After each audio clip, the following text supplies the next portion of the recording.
లచ్చు లచ్చు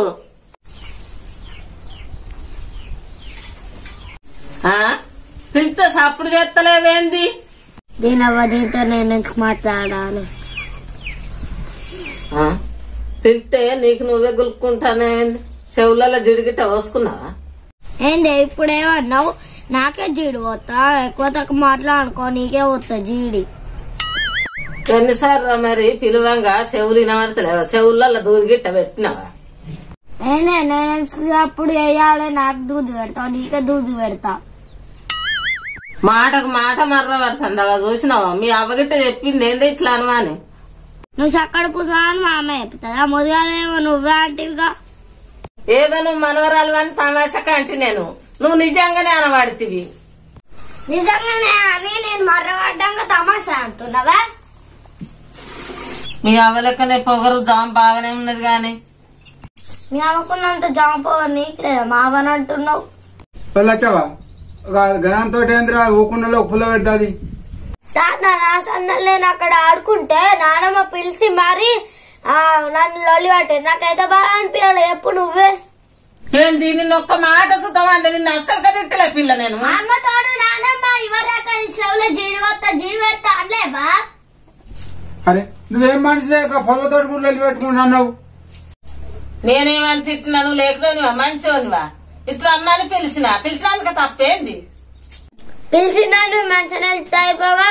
నీ చెవులో జీడి పోతా దూది పెడతా అన్నాడు ఎందుకు? ఉట్టిగా సంబరానికన్నా ఉట్టిగా మీ తాతతో తిట్టి పియ్యబడితేవేమి? చిన్న చిన్న విషయాలు పెద్దగా అయితేనే మన ఇంట్లో ఇల్లు. ఏదో సపడకవా? తల్లి సొంటదా బిడ్డ సొంటది ఒక్కడికి రెండు పుట్టిస్తారు. ఈ కప్పలకి కొడతానికే పనికిస్తావు. ఎప్పుడు మావ మీద నావైనా ఏడుస్తావు. వచ్చావా సపడే కూకుండు కంపలేక ఏమని సత్తానమే? పెద్దోడు నువ్వు చిన్నోడు వస్తాడట. ఇక మీరే మాట్లాడుకోరు, మీరే తెల్లగోలు చేసుకోరు. నేను పోతా. ఏమో పోరుని బాగా బెదిరిస్తాను. గోడకు చెవులు పెట్టుకునే ఉన్నావా? నేనేం బెదిరించినా? మా ఒర్రుకుంటేనే పోవంటే ఇక నేను లేని చూసి నా బిడ్డను ఆడిపోసుకుంటున్నావా? మీ కళ్ళల్లో మన్నెత్తి కచ్చిపోతే మీ బిడ్డను నేనేమన్నానే? ఇంత పాపమా ఇంత అడివా? ఇన్ని రోజులు నా మీద ఆడిపోసుకొని ఏం పేరు కచ్చినావు, ఇప్పుడు నా బిడ్డను ఆడిపోసుకొని ఏం పేరు కచ్చాను? ఇంకా పసిపోరుని నోటికి వచ్చినట్టు మాట్లాడబడితివి. మొన్న మాట్లాడినా కూడా నేను నోరు మూసుకొని ఉన్నా. ఎన్ని రోజులను అడవంటావు ఇస్తాను ఇట్లా?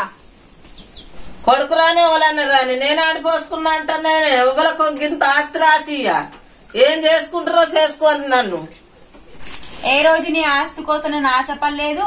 నా అత్త నాకు ఇది పెట్టాలి అది పెట్టాలని నేను ఎప్పుడు కూడా కోరికలు కోరలేదు. ఉన్న రోజులు నీతో మంచిగా ఉండాలనుకున్నా గానీ నీ మేనగోడలు నీ ఎన్నుకుంటూ నిన్ను వెనుక జాడిస్తానినా కూడా నీకు ఇంకా బుద్ధి ఎత్తలే. నువ్వు నా మీదనే ఇంకా ఏడుతాను. నీకు ఎప్పుడు తెలుస్తుందో ఏమో నాకైతే అర్థం అయితలేదు. నా రక్తం కాబట్టి అన్న అనుకున్నా గానీ నా విన కొట్టుకుంటది. నువ్వు అవుతివే నువ్వు పరాయిదాని లెక్క. నా కోడలకు నా విన కొట్టుకుంటది. అయ్యో నీ మేనగోడలు అయితే నీ మేనగోడలే అత్తమ్మా. నీ మేనగోడల్ని మరత పెట్టుకుని బీరువా దాసి పెట్టుకో. నేనేమన్నా అంటానా? ఏం అంటలేను. మీ ఇద్దరి మధ్యలోకి నేను రాచుడు కూడా రాను. నాది బుద్ధి తక్కువ. మొన్న నిన్ను ఆ ఎండ తానం చేయక ముట్టుకొని అన్నప్పుడు నిన్ను ఆ ఎండ వారేసిపోతే నేను కూడా సత్యదావా నాకేందని అలా వారెత్తైపో. నాకు సిగ్గుండాలేగా? తీసుకొచ్చి అక్కడ కూసబెడుతుంది నీడకు. కూసబెట్టినాక కూడా నన్నే జాడిత్తివి. గట్లుంటది నీ ముచ్చట తెలుసా? సరే ఇప్పుడు నీ మేనగోడలని ఎన్నికేసుకొస్తున్నావు కదా? ఒకటే ముచ్చట చెప్తాను. నా మొగన్ని కన్నందుకు నాకేం హక్కు లేదు అని అంటే మీరు చేసిన అప్పులు కూడా మేము కట్టాం. అప్పులు కట్ట అంటున్నావు. మరి సాపుకొని ఇంట్లో అంటున్నావు, ఓడి కట్టిన ఇంట్లో అంటున్నావు. ఎవరు ఓడి చేస్తాడు ఇదంతా? ఇది చేసిందంతా వనికి అన్నే.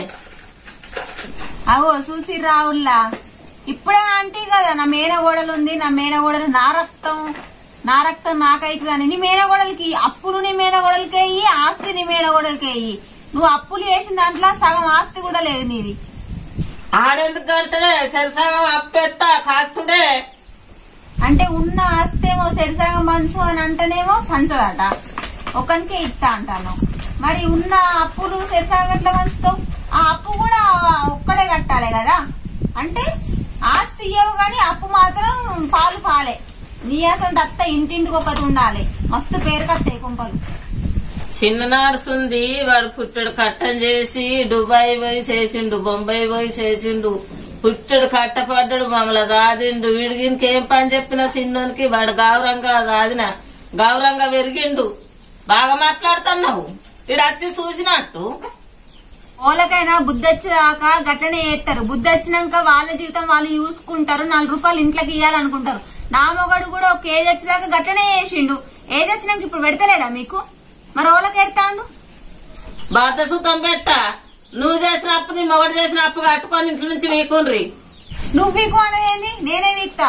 రోజు ఈ తిట్లకు ఈ శాపనార్థాలకి ఈ కొంపలు ఉన్నా కూడా మాకేం మంచి జరగది. నా మొగడేమో చెప్తున్నాడు, నీ మాట ఇనుకుంటా ఇట్లా మేము నాశనం అయిన బిడ్డ జీవితాన్ని ఖరాబ్ చేసుడు తప్ప ఏం లేదు. నువ్వు బొమ్మనుడు అవసరం లేదు, నాకు నేనే పోతా.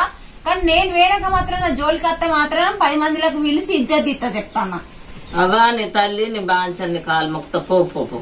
ఇంట్లో నుంచి పోతే నా దరిద్రం అన్న వెళ్ళిపోద్ది. పో బాంచని బిడ్డ పో, కాలు మొక్త పోతా. కట్టు బట్టలతో పోతా. నేను వేనాక నీకు ఏదో ఒక రోజు నా విలువ గిట్ట నీకు అర్థం కాకపోతే నా పేరు మార్చుకుంటా. ఎన్ని రోజులు చీచి. ఇప్పుడు నన్ను ఎల్లగొడుతున్నావు కదా, మళ్ళా నువ్వు రమ్మన్నా కూడా నీ ఇంట్లో నేను అడుగు పెట్టా. లచ్చవా దా బిడ్డ పోందా, మనం కట్టు బట్టలతో పోతానా. దా పోందా.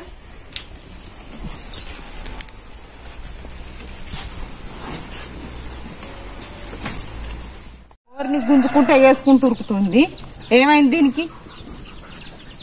పో నీ కళ్ళలో మన్నెత్తుకొచ్చిపోతే నా కొంపలు అడుగుపెట్టినస్తుంది. నా కొంపంతా నాశనం చేసిన పో. నువ్వు ఎట్లా బతికిన మనిషి పో, నువ్వు నాశనం అయిపోను. పవత్తమ్మ జానేట పోతుంది. ఇంకేటి వద్దు బిడ్డ, ఆస్తి ఇస్తానంటేనే ఇంట్లో ఉంటుందట, అప్పులు కట్టదాట ఏం కట్టదట, పీకుద్దాట. పీకని అంటే ఉన్నప్పులని నా మీద పడితే ఏంది? అట్లా పోతే ఎట్లా అత్తమ్మా? ఏదన్నోటి తెల్లగోలు అయినాక పోతే అయిపోవు కదా. ఇప్పుడు ఉన్నప్పులని ఎట్లయితే బిడ్డ, ఉన్నప్పు కట్టుకొని అయితే భూమి మీరే ఉంచుకోండి. అగో గట్లంటావు అత్తమ్మ? ఉన్నప్పులని కట్టాలంటే మాతోటి అవుతుందా? అదే సరింత మంచుకుంటే ఏం కాదు కానీ అబ్బు మాతోటి అయితే కాదు. గట్లంటే ఎట్లనే మమత, నా నాన్నగోడలు కదా, దానికన్నా 2 అంతల హక్కు నీకే ఉంటది. నాకు అక్కదేమో రేపు ఓలెత్తిపోయాలి. అదే సరింత అప్పేసుకుంటే ఏం కాదు కానీ నాతో కూడా కాదు. రేపు నేను కూడా ఇంట్లోకి వెళ్ళిపోతా. నీదేం ముచ్చట, నేను దాన్ని వెళ్ళగొట్టి నిన్ను ఉంచుకొని ఉన్నది లేని ఇచ్చి ఉంచుకుంటానంటే అంటే నువ్వు గిట్లా మాట్లాడబడితే. నువ్వు ఇచ్చుడు వద్దు, నువ్వు ఉంచుకోవద్దు.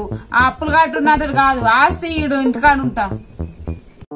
ఇత్త బిడ్డ, ఆస్తి అంత ఇత్త, ఇంత సాధన అయితే లేక ఆ అప్పులన్నీ కట్టుకో, ఇల్లు ఉంచుకో.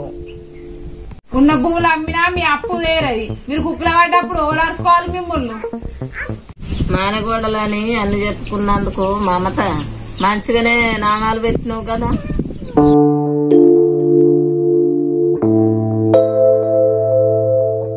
జానుండి మమత ఎటుపోయింది? ఏం పుట్టింది? ఏడుతాను వేడు.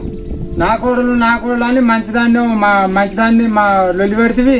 నా మానకోడలు అని మంచిగా నెత్తెక్కించుకుంటే ఇప్పుడు పానం అసలు ఉందా? నువ్వు గంగలో పోను. తిట్టకే ఇద్దరు ఒక్క తిరిగి చూసుకోవాలి. ఇవాళ రేపు ఏ మానకోడలు కాదే, నాకిదే మంచిదే.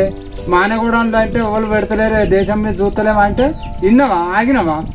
అలా జోలుకోకమంటే పోతి. ఇప్పుడు మంచిది అవగారింటికి వా, మానకోడలు నెత్తెక్కబట్టే. ఉన్న మానకోడలు కూడా దాడిచిపా. ఇక సాగు వేడు, బాగడు. ఏడుతాంది వాళ్ళకు ఇద్దరు ఒక తీరు చూసుకొని ఆయనతో 10 గుంటలను ఉంచుకొని మన సందరం మనం ఉందామే అంటున్నావా? నా పెద్ద కొడుకు, నా పెద్ద కోడలు, నా మానకోడలు కాదా, నా రక్త సంబంధం కాదా అంటివి. ఇప్పుడు రక్త సంబంధం కనిపించిందా? భూమి కొద్దుకుందని, భూమి ఉందని భూమి అమ్మినా గాని అప్పులు వేరే అని, ఉన్న అప్పులు కట్టవలతా అని ఆయనతో మానకోడు. అదే చిన్న పోరు ఉంటే బంగారు సేమితో వారేసి మన బుక్కని మనం వండుకోపోదుమా?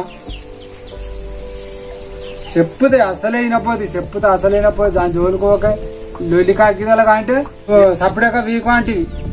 మనసందరం మన సారుడు మనం వండుకుందామే అంటే అలా జోలుకోక అంటే అయ్యో ఇలా చిన్న కోడలు బాగా ప్రేమ అయిందా, చిన్న కోడలు పెడితే తింటా బాగా అంటివిగా. ఇప్పుడు కనిపిస్తాను, ఏడుతానా బాగాడు ఇంకా.